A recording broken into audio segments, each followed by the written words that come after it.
인간은 변화를 필요로 하는 존재입니다. 그 이유는 인류의 조상 아담과 하와가 범죄함으로 말미암아 인간의 본성 속에 죄가 깃들어서, 그래서 죄된 존재로 세상에 태어났기 때문에 인간은 그 죄를 가지고서는 하는 일마다 안 되고 하는 일마다 무너지고 하는 일마다 쓰러질 수밖에 없어요. 그래서 인간에게는 변화가 필요합니다.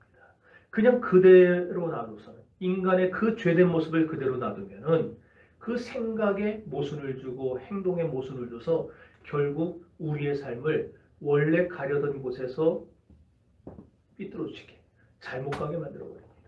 열차가 선로를 탈선하면 큰 사고가 일어나는 것 같이 우리의 가려던 모습을 가지 못하고 그릇된 인생을 살게 되면 결국 그 사람의 인생도 괴로워지고 그 사람의 가정도 괴로워지고 그 사람이 속한 교회와 사회도 큰 아픔이 있을 수밖에 없습니다.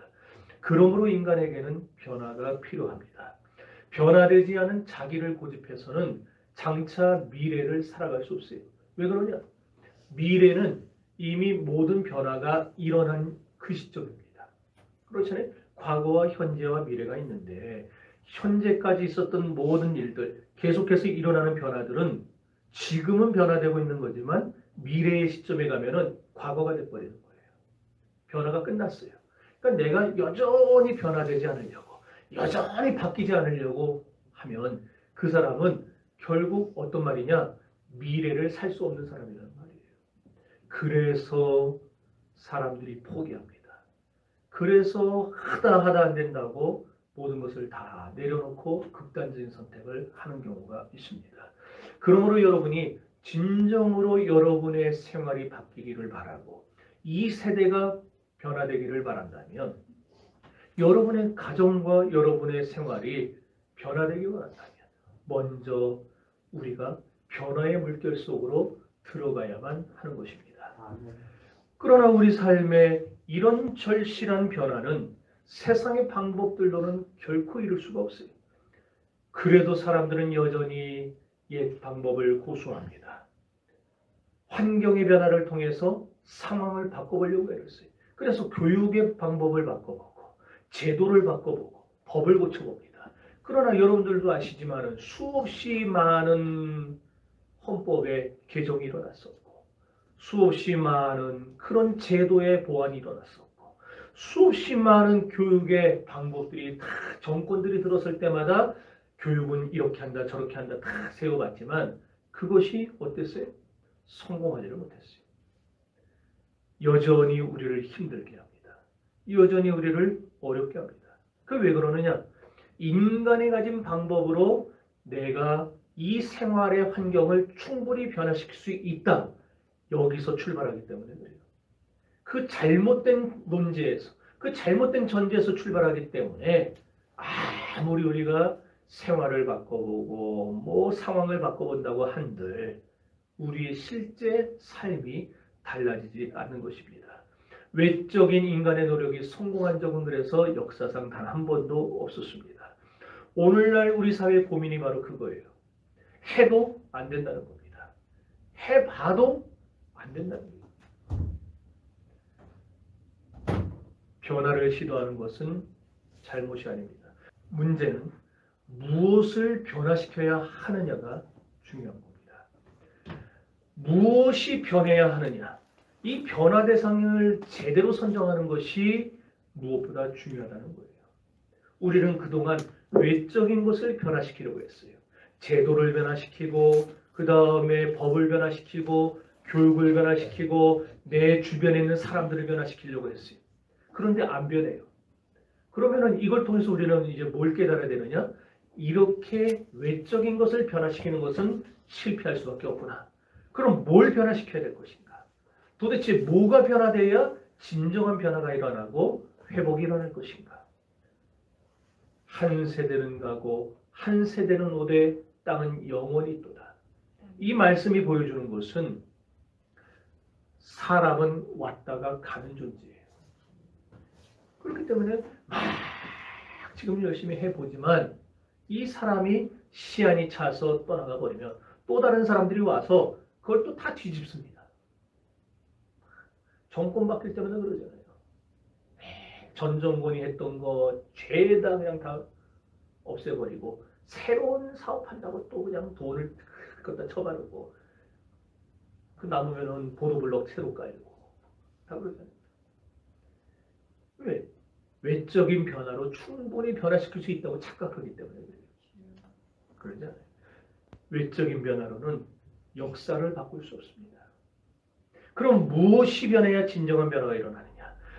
무엇이 변해야 우리의 생활이 변하고 우리의 환경이 변하고 이 사회가 변하고 역사가 변화되느냐?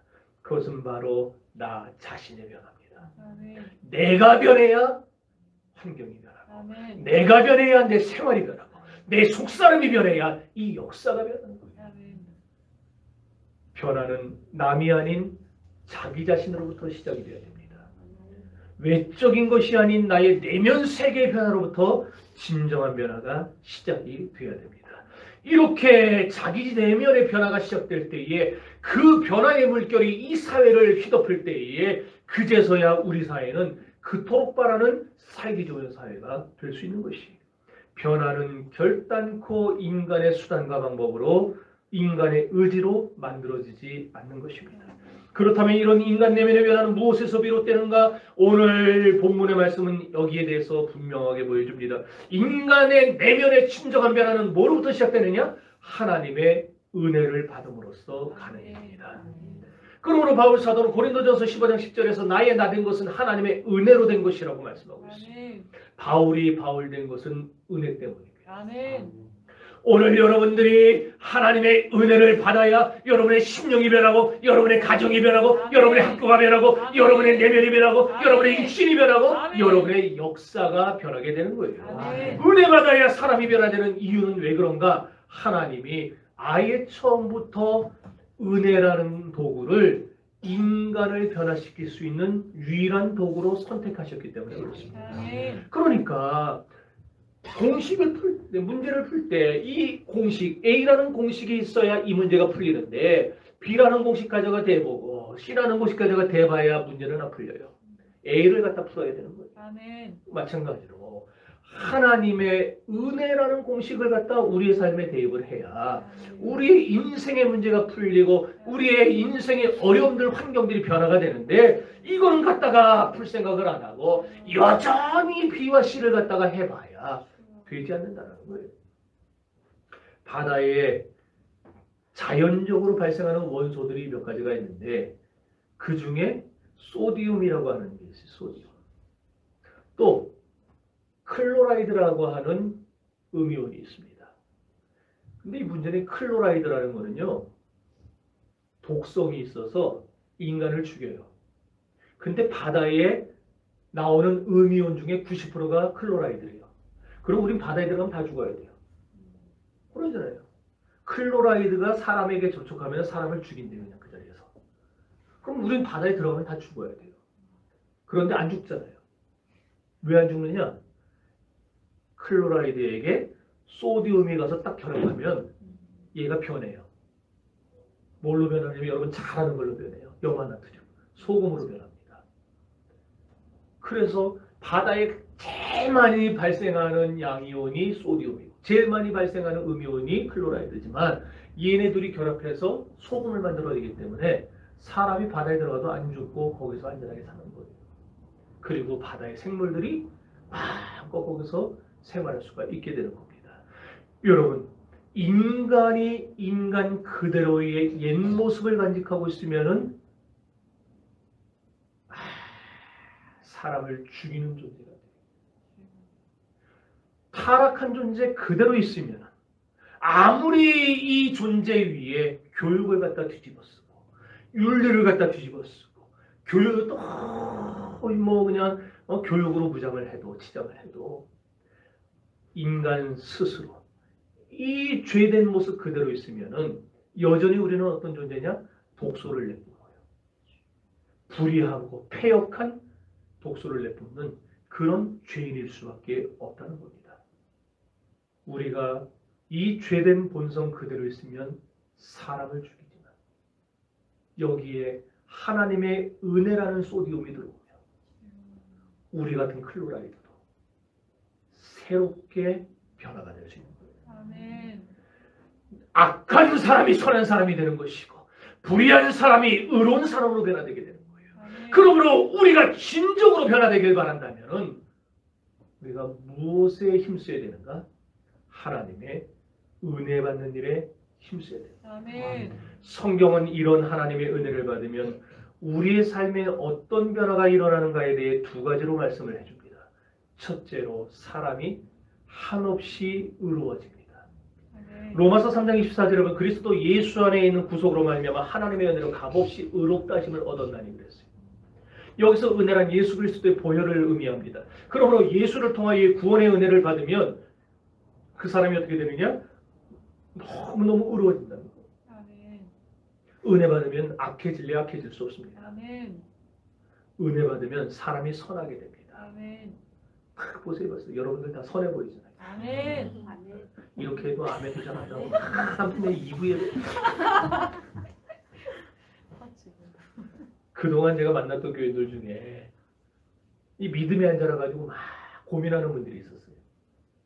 아, 목사님 왜 저는 믿음이 안 자랄까요? 왜 믿음이 안 자랄까요? 제가 그 앞에다 대고는 얘기 못했지만 은혜 받아야 믿음이 자랍니다. 아멘. 여러분 나무가 햇빛 보고 비 맞고 바람 맞아요. 그러면서 영양분을 거기서 이렇게 공급받아야 그 나무가 자라는 것처럼 거기에 또 1년에 한 번씩 비료를 섞어줘야 걔네들이 열매를 맺는 것처럼 우리가 그렇게 계속해서 영양분을 공급받아야 돼요. 그 영양분이 은혜예요. 아멘. 그게 들어와야 우리 나무에 믿음이라는 열매가 나오는 것이지. 아멘. 여러분 은혜 받지 않으면요 믿음이 안 자라게 되죠. 그래서 에베소서 2장 8절에서 뭐라 그랬냐? 너희가 그 은혜로 인하여 믿음으로 말미암아 구원을 얻었다 그랬어요. 은혜가 있어야 믿음이 자라는 겁니다. 아멘. 두 번째로 은혜를 받으면 어떤 변화가 일어나느냐? 약자가 강자가 됩니다. 아멘. 디모데후서 2장 1절에 내 아들아 그러므로 너희가 그리스도 예수 안에 있는 은혜 속에서 강건하라 그랬어요. 아멘. 과거에는 조그만 일만 생겨도 약호가 죽었어요. 사업이 안 되고 적자가 생기고 빚이 생기면은요 앞이 하얘지면서 어떻게 해야 될지를 몰랐어요. 그런데 은혜 받고 나면 환난을 이기는 강함이 생깁니다. 아멘. 시련을 이기는 강함이 생깁니다. 아멘. 설사 어떤 병이 걸려도요 은혜가 들어오고 나면 그 병을 뛰어넘고 아멘. 극복할 수 있게 만들어줘요. 아멘. 이렇게 은혜 받으면요 암담한 현실이 있다 하더라도 거기에 주저앉지 않습니다. 아멘. 그래서 은혜는 우리를 어떻게 하느냐? 나아가게 해요. 아멘. 여러분 그래서 은혜가 있는 교회들을 보면요 어려움이 없는 게 아니에요. 다 똑같이 어려움이 있어요. 그런데 그 어려움을 뚫고 나가게 만듭니다. 아멘. 은혜가 있는 성도를 보면 그 사람에게 병이 오고 문제가 오고 사업에 어려움이 오지만 그러나 은혜가 그 사람을 뚫고 나가게 만들어주는 거예요. 아멘. 그래서 우리가 잘 아는 가스펠에 그런 거 있잖아요.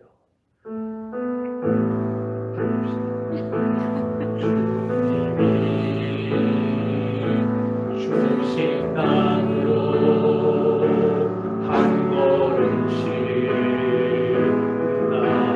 나아갈 그 수많은 적들과 견고한 성이 나를 두렵게 하지만 나를 두렵게 하지만 주님을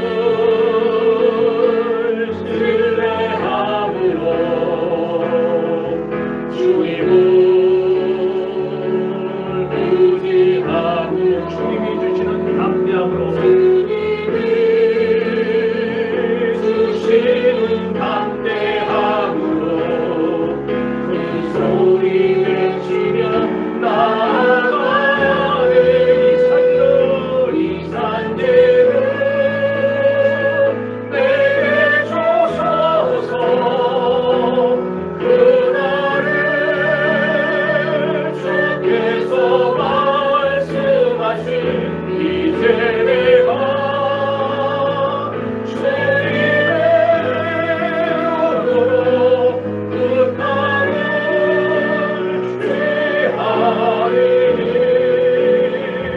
이제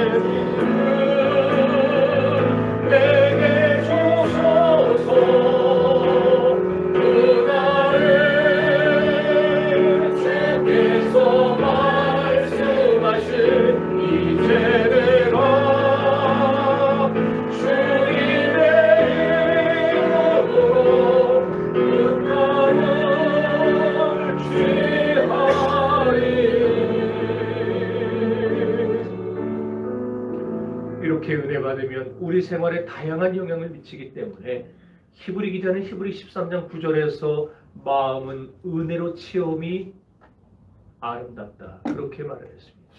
우리 마음은 은혜로 채워야 돼요.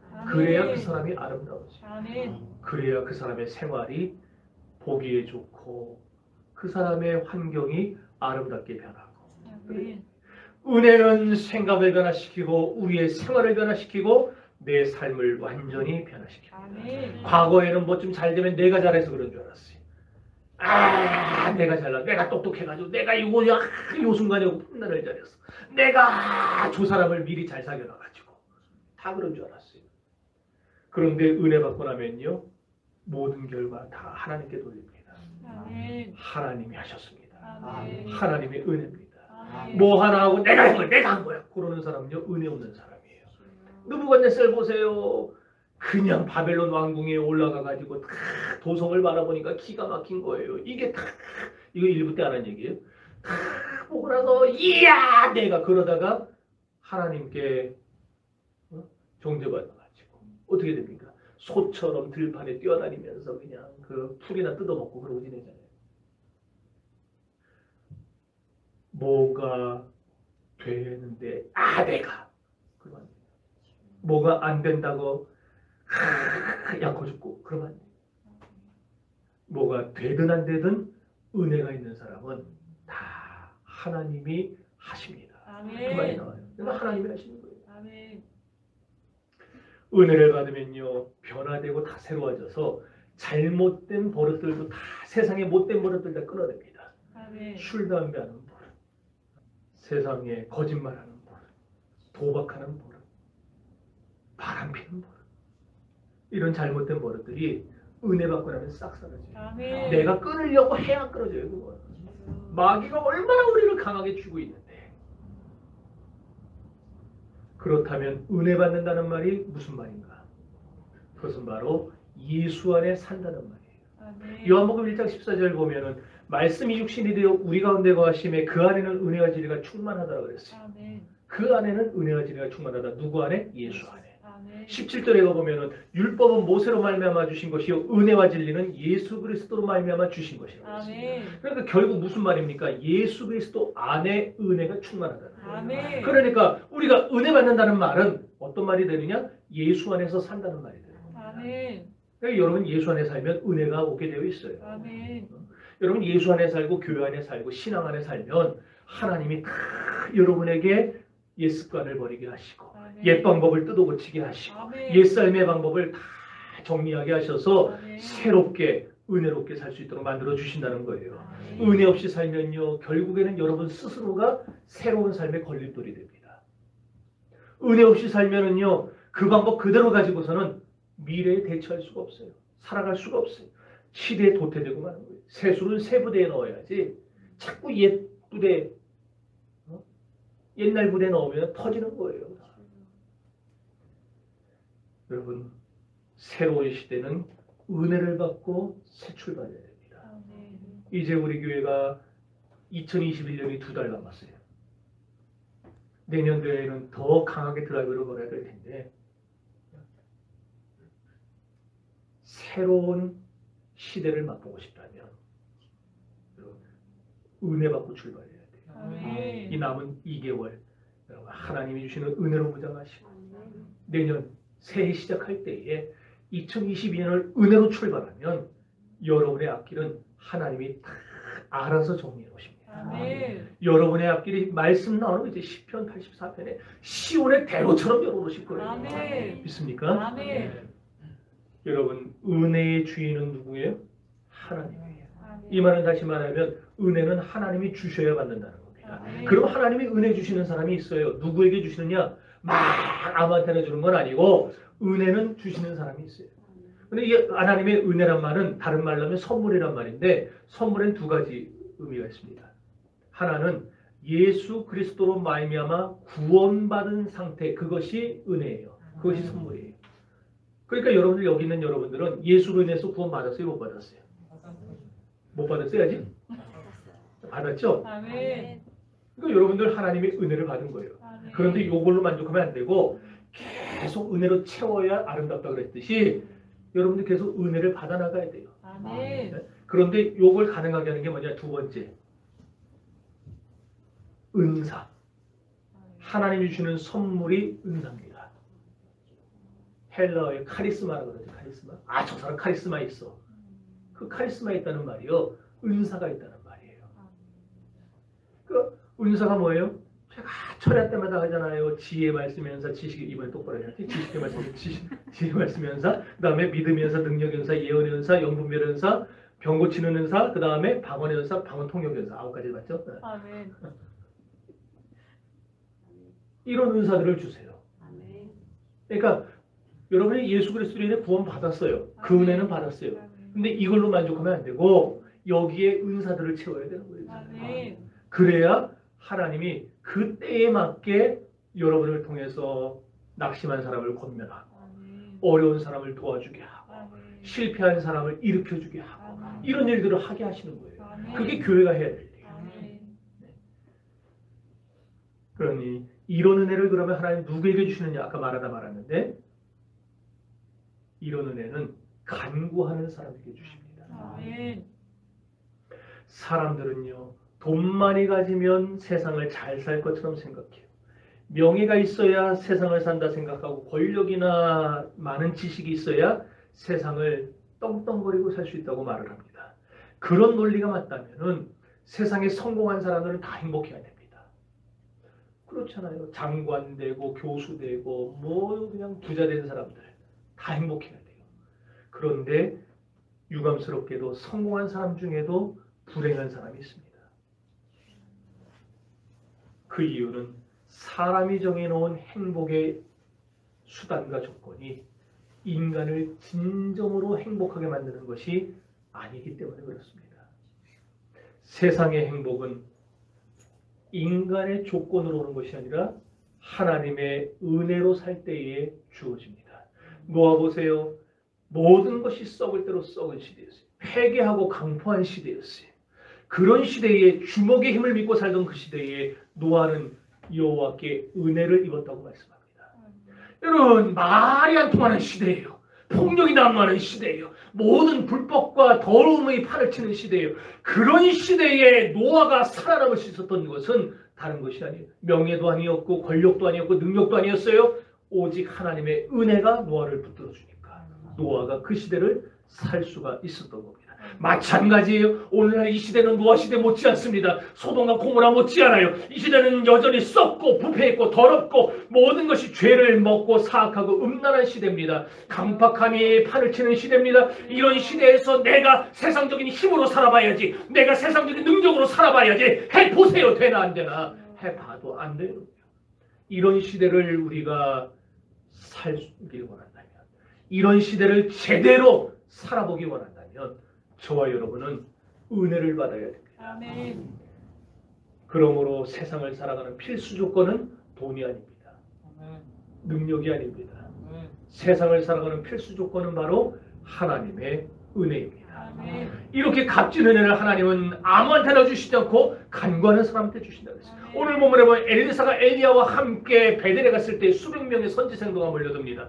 그리고 여리고에 갔을 때도 수백 명의 선지생도가 몰려들어요. 이미 곳곳에 신학교가 세워져 있었다는 거예요. 이렇게 수많은 신학생들이 있었고 수많은 믿는 사람들이 있었지만 그 시대에 정작 은혜를 받은 사람은 누구였느냐? 엘리사 한 사람뿐이었어요. 아멘. 왜 엘리사만 은혜를 받았는가? 엘리사만이 하나님의 은혜를 간구했기 때문입니다. 당신의 성령이 하시는 역사가 갑절이나 내게 있기를 원한다 그랬어요. 여기 성령의 역사가 이 말을 전에 가진 성경에서는 성령의 영감으로 표현했습니다. 그러니까 성령의 영감이 내게 갑절이나 있기를 원합니다. 이 말은 무슨 뜻이냐? 따라합시다. 성령 충만을, 성령 충만을, 여기 따라하세요. 적보세요. 성령 충만을 성령 충만을 주세요. 주세요. 그 말이에요. 아멘. 성령 충만 달라고 아멘. 얘기해요.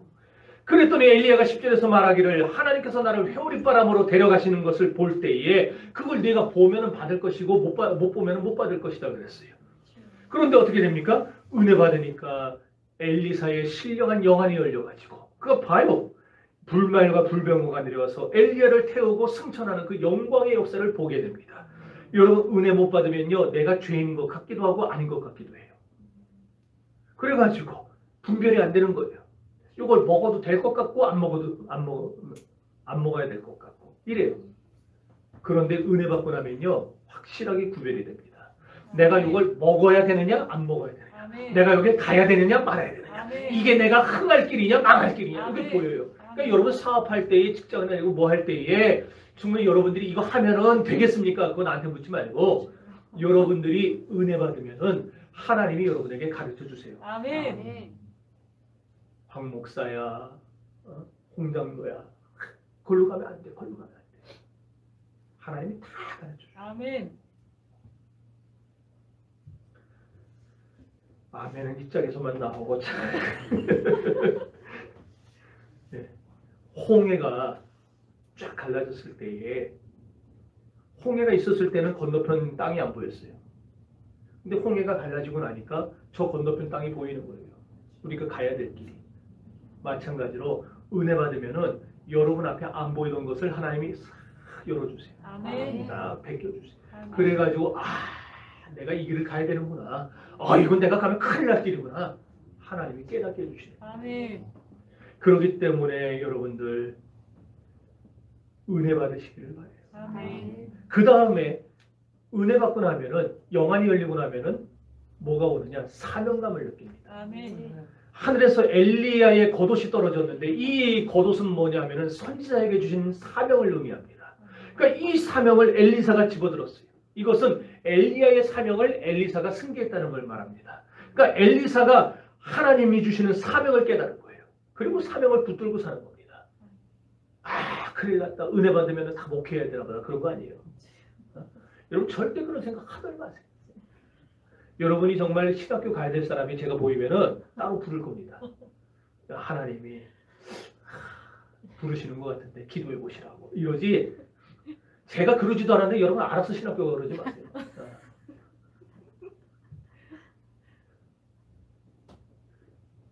중요한 것은 사명의식 느끼면은 내적인 변화가 일어나요. 아멘. 여기 보세요. 12절 읽어보세요. 12절 시작. 엘리사가 보고 소리 지르되 내 아버지여 내 아버지여 이스라엘의 병거와 금화병이여 하더니 다시 보이지 아니하는지라. 이에 엘리사가 자기 옷을 잡아 돌로 찢고. 여기 보세요. 이 놀라운 하늘의 영광을 바라보면서 스승의 옷을 집어든 엘리사가 어떻게 합니까? 자기의 겉옷을 벗더니 그 옷을 쫙 찢어버린 거예요. 이건 뭘 가르쳐 주느냐? 은혜 받으면 자기의 옛 생활을 철저하게 회개하는 걸 보여주는 겁니다. 아멘. 여러분 은혜 받은 사람은요 죄를 그대로 가지고 못 살아요. 회개하게 되어 있어요. 아멘. 옛 욕심, 옛 주장, 옛 생각, 옛 버릇, 옛날의 나의 위선의 모습들 이거 하나님 앞에 깨달아지니까 이 옷을 입고 있을 수가 없는 거예요. 아멘. 그래서 하나님 앞에 주여 내가 이렇게 생각했습니다. 주여 내가 이렇게 더러운 말을 했습니다. 내가 이렇게 더러운 생각을 하고 살았습니다. 내가 이렇게 다른 사람을 정죄하면서 위선의 모습을 갖고 살았습니다. 하나님 앞에 자기의 옷을 찢게 되어 있어요. 아멘. 여러분 그동안에 우리가 목사로 장로로 권사로 집사로 또 반주자로 교사로 성가대로 또 찬양단으로 예배자로 우리가 제대로 사명을 감당하며 살아왔는가? 자기의 옛 모습을 돌아보시기 바라요. 그래서 혹시라도 아직 남아있는 잘못된 점이 있다면 여러분 그것을 오늘 하나님 앞에 내놓고 찢어버리셔야 돼요. 아멘. 그래야 새 출발이 가능합니다. 아멘. 거기에 엘리야가 준 하나님의 사명의 옷을 뒤집어 쓸 수가 있는 거예요. 그래야. 아멘. 그 다음에 은혜 받으면은 이렇게 안팎으로 변화가 생겨서 인생이 정리가 되는데 14절 보면은 여기 보세요. 엘리야의 하나님 여호와여 어디 계시나이까? 그러면서 물을 쳤어요. 엘리야의 옷을 가지고 물을 쳤어요. 그랬더니 물이 이리저리 갈라졌다 그랬어요. 이리저리 갈라졌다는 말은 뭐냐면은 은혜 받은 사람이 나가면 은혜 받은 흔적이 그 뒤에 나타난다는 거예요. 아멘. 이해되십니까? 아멘. 여러분이 은혜 받고 나서 나가시면 이 문을 나가면 여러분이 가는 곳마다 은혜 받은 흔적이 나오게 되어 있어요. 아멘. 코로나 걸린 사람은 코로나 바이러스가 멀쩡해 보여도 콧구멍에 딱 집어넣고 나보면은 있는지 없는지 나오는 것 같이 하나님의 은혜 받은 사람은요 가는 데마다 흔적을 남깁니다. 아멘. 그러므로 다른 것들도 대단히 중요하겠지만 우리 그리스도인들에게 있어서 가장 시급하고 중요한 건 뭐냐? 먼저 은혜 받는 거예요. 아멘. 이렇게 하나님의 은혜는 간구하는 사람에게 주어지는데 어떤 사람이 간구하느냐 그러면 은혜는 열망이 있는 사람이 간구하는 겁니다. 아무나 또 간구하는 게 아니에요. 열망이 있어야 간구, 열망이 있어요. 아멘. 마음이 냉랭해져가지고 주면 받고 안 주면 그만이지 뭐. 이런 사람 백날 가도 못 받습니다. 또 그런 사람 있어요. 관심이 없는 사람. 은혜 받는 데는 관심이 없어요. 받긴 받아야 되겠지만 뭐 지금은 바쁘고 나중에 뭐 시간 되면 한가해지면 받지. 그건 자기 생각이고 그때 가서 하나님이 주실지 안 주실지 어떻게 알아요. 은혜에 열망이 끌어올라야 은혜를 받는 거예요. 아멘. 당신의 영감이 내게 갑절이나 있기를 원합니다. 엘리사의 마음속에는 누구보다 은혜를 받고 싶다는 열망이 끌어올랐어요. 아멘. 누구보다 은사를 받고 싶다는 간구의 심령이 있었어요. 욕구가 있었고 은혜에 대한 지대한 관심이 있었어요. 그래서 베델에서도 길갈에서도 여리고에서도 계속해서 쫓아가요. 엘리야가 말합니다. 너는 여기 있어라. 너는 여기 머물러 있어라. 거듭거듭 말하지만 엘리사는 그때마다 말하는 거예요. 아닙니다. 나는 끝까지 쫓아갈 겁니다. 끝까지 쫓아갈 겁니다. 아멘. 아까도 얘기했지만은 베델의 여리고에 선지자 생도들이 얼마나 많았습니까? 그런데 그 사람들은요 은혜의 생활에 그다지 적극적이지를 않았어요. 여기 신학생들 봐요. 신학생들 뭐라 그럽니까? 엘리사를 열심히 쫓아가는 엘리사에게 당신의 선생을 당신의 머리로 올리실 줄을 아나이까 그랬어요. 말 되게 어렵게 알아듣기 힘들게 번역을 해놨어요. 이게 결국 무슨 말이냐면은 따라가 봐야 소용없다는 말입니다. 이게 왜? 내 머리로 올려버리면은 내 손이 닿아요 안 닿아요? 안 닿아요. 그러니까 당신이 지금 죽어라고 엘리사 잡겠다고 쫓아가 봐야 엘리야가 잡힐 것도 아니고 잡을 수 있는 것도 아니고 그러니까 헛짓하지 말고 헛수고하지 말고 그냥 가만히 있어라 그 얘기예요. 이것이 오늘날 신학교 현실입니다. 여리고 신학교, 베델 신학교만 그런 게 아니라 오늘날 이 땅에 있는 수많은 신학교들이 총신을 위시로 해서 여러분 그런데 엘리사는 포기하지 않아요. 뭐라 그러느냐? 나도 안다 그랬어요. 나도 안다. 엘리사도 알아요. 내가 쫓아가 봐야 엘리야 발끝에도 못 미치고 내가 엘리야가 받았던 그 놀라운 은혜와 역사와 기적과 능력들을 행하지 못할지 모르지만 그래도 나는 포기하지 않겠다 그거예요. 하나님의 은혜를 나는 구하겠다. 하나님을 내가 만나야 되겠다. 이렇게 하나님 앞에 포기하지 않고 나가니까 은혜의 욕구가 있으니까 어떻게 됩니까? 하나님이 엘리야의 겉옷을 엘리사에게 승계하여 그 겉옷을 통해서 하나님의 역사가 나타나게 만듭니다.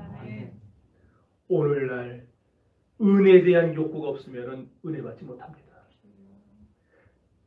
형식적인 졸업장은 딸 수 있습니다. 신학교 3년 4년 얌전하게 다니면 거기서 자망냥 수업 시간에 잡든 뭐하든 졸업장은 줘요. 그 시간에 나가서 당구를 치든 뭐하든 졸업장 땁니다. 그런데 그렇게 따라가 봐야 소용없다고 말하는 사람이 되면 과연 어떻게 은혜를 받을 겁니까? 성경 읽어봐야 뭐 변하겠는가? 성경 쓴다고 대수인가? 성수주의를 한다고 뭐 어떻게 한다? 뭐 주일날 바쁘면 빠질 수도 있지.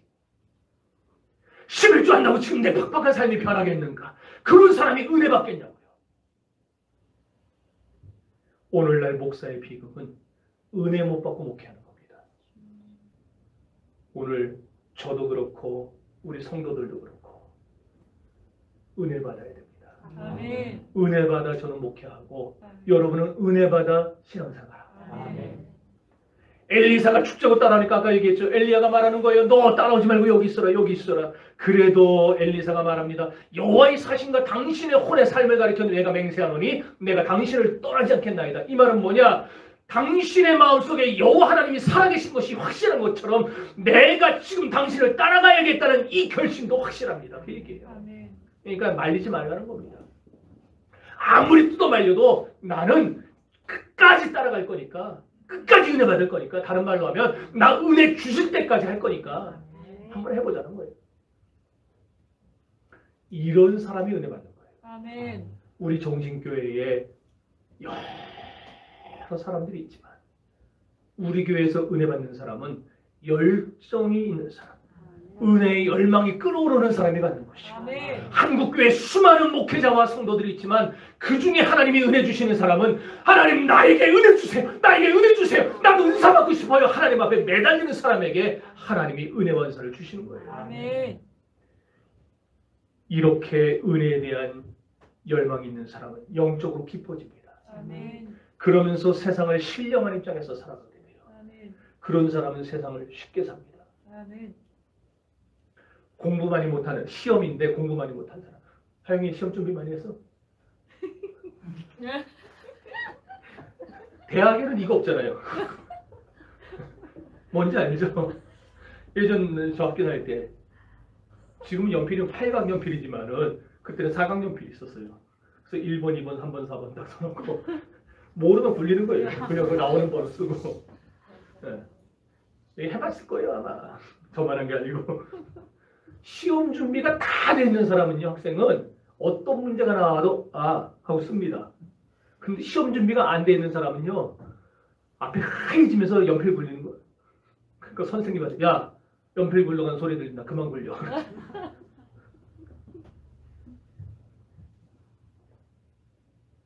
왜 굴려요? 절박하니까 굴리는 거예요. 그거라도 좀 해야 뭔가 좀 나올 것 같아서. 로또 명당 찾아야 되는 사람이랬어요. 아 여기 로또 1등 몇 번 나왔다. 그러면 아주 난리 그 앞에는 막 차가. 복권 사는 사람들 심정 아세요 여러분? 여기 로또 사신 분들, 여기 매주 로또 하나씩 사는 분들 있어요? 없네 다행히.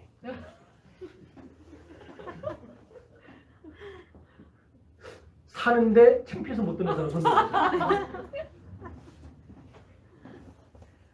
여러분 그 사람들 심정을요, 그 원더우먼이라고 하는 드라마가 있어요. TV 드라마. 알죠? 일부에는 모르더라고요. 야, 내가 얼마나 소외감을 느꼈는지. 야, 텔레비는 나만 보는구나. 여기는 여러분들이 보시네. 그 원더우먼에서 그런 대사를 하더라고요. 아, 네, 그래서 그 작가를 아주 대단하시봤어요. 뭐라고 했느냐? 내가 왜 도박하는지 네가 알아? 그러더라고요. 그러면서 뭐라고 하느냐? 희망이라는 두 글자를 내 가슴속에 품고 하는 거야. 여러분은 감동이 안 되나 봐요. 난 되게 감동받았어요. 이야, 어떻게 이렇게 멋진 말을 쓸 수 있을까? 로또 사고 도박하는 사람들이요, 희망이라는 두 글자. 아, 이거 한 판 땡기면 나오겠지. 내가 이거 한 판 땡기면 뭔가 되겠지. 그 절박함을 가지고 한다는 거예요. 물론 잘못된 거지만 여러분 세상에 도박하는 사람들도 그런 절박함으로 한다는 거예요. 그런데 왜 어째서 오늘날 그리스도인들은 신앙생활을 그렇게 뜨뜻미지근하게 합니까? 도박하고 로또 하는 사람들도 보니까 여기 앞에 서서 제가 가까이 봐요. 하루에 나가면 한 번씩 가만히 서가지고 거기 드나든 사람들 제가 가만히 봅니다.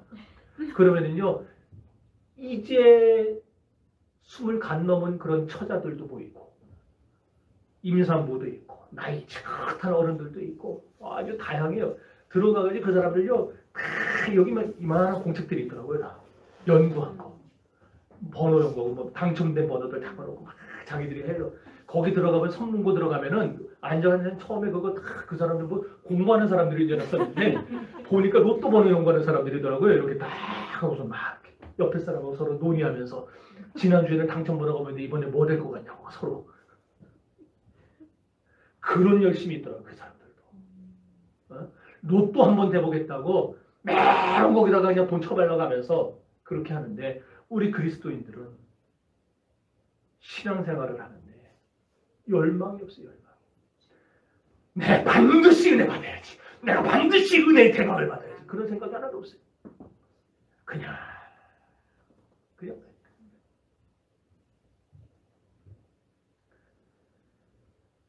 여러분 은혜 받으시기를 바랍니다. 아멘. 그래야 세상 사는 게 쉬워져요. 왜 쉬워지느냐?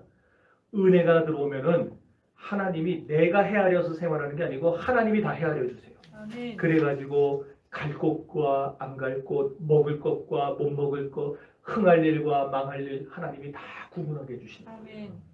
그래서 세상이 살기가 쉬워져요. 아멘. 은혜가 없을 때는 다 내가 계산해야 되는데 은혜가 들어오고 나면 계산할 필요가 없어요. 아멘. 하나님이 끌고 가는 대로 가면 되는 거예요. 아멘.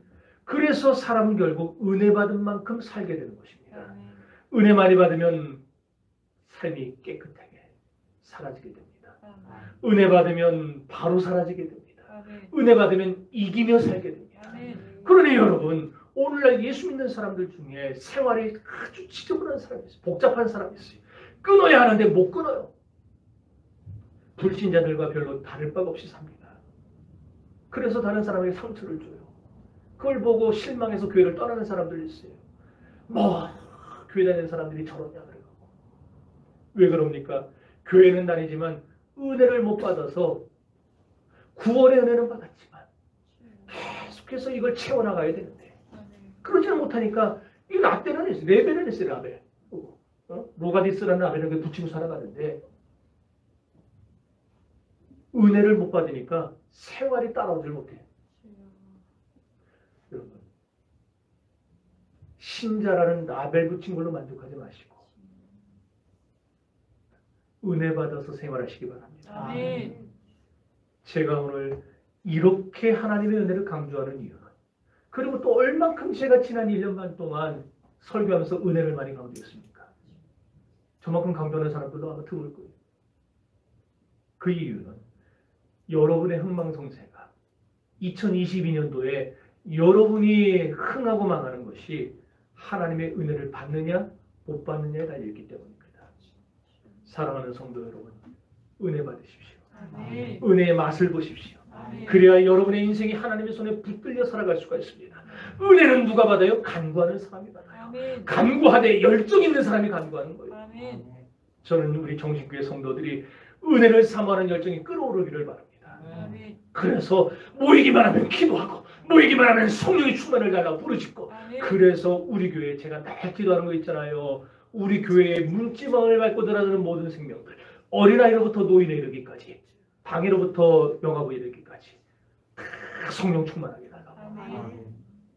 성령 충만해야 은혜의 세계에 들어가서 모든 것을 쉽게 살아갈 수가 있습니다. 아멘. 그래서 우리 정신교회 성도들은 누구라도 2022년도에 세상을 수월하게 살아가고 아멘. 승리하며 살아갈 수 있기를 아멘. 주님의 이름으로 축원합니다. 아멘.